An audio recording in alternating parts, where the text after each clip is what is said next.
தஞ்சை மாவட்டம் வெள்ளத்தில் 250 ரூபாய் சவாலுக்காக காளையை தொடச் சென்ற 10ஆம் வகுப்பு மாணவன் காளை முட்டி உயிரிழந்தது அதிர்ச்சியை ஏற்படுத்தியுள்ளது. கூடுதல் விவரங்களை செய்தியாளர் ராஜா வழங்க கேட்கலாம். ராஜா, வணக்கம். விவரங்களை பதிவு பண்ணலாம். வணக்கம். அதாவது தஞ்சையை அடுத்துள்ள வல்லம் சவேரியார் கோவில் துறையில் வசித்து வருபவர் இசையா. இவருடைய மகன் தீரன் பெனடிக். இவருடைய தீரன் பெனடிக் வல்லத்தில் உள்ள அரசு ஆண்கள் மேல்நிலைப் பள்ளியில் 10ஆம் வகுப்பு படித்து வந்தான்.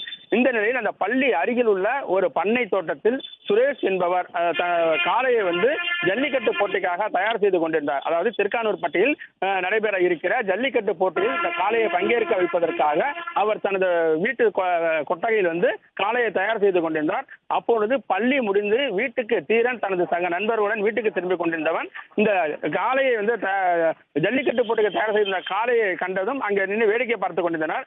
அப்போது மாட்டினுடைய உரிமையாளர் இந்த காளையை தொட்டால் உங்களுக்கு 250 ரூபாய் பணம் தருவதாக கூறியுள்ளார். இவருடைய சவாலை ஏற்றுக்கொண்ட மாணவன் தீரன் அந்த காளையை தொட முயற்சித்துள்ளான். கட்டிப்பட்ட காளையை தொட முயற்சிக்கும் பொழுது காளை மாடு இந்த மாணவனை முட்டி தூக்கி வீசி இருக்கிறது.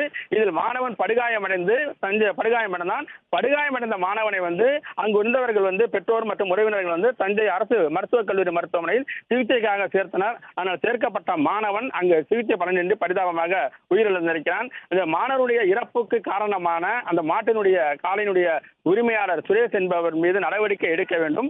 அந்த மாணவனுடைய குடும்பத்திற்கு அரசு உதவி செய்ய வேண்டும் என்கின்ற கோரிக்கையை அந்த மாணவனுடைய பெற்றோர்களும் உறவினர்களும் கோரிக்கை வைத்திருக்கின்றனர். அதாவது சவாலை ஏற்று காளையை தொட முயற்சித்த மாணவன் மாடு முட்டி பரிதாபமாக உயிரிழந்த சம்பவம் அந்த பகுதியில் சோகத்தை ஏற்படுத்தியிருக்கிறது.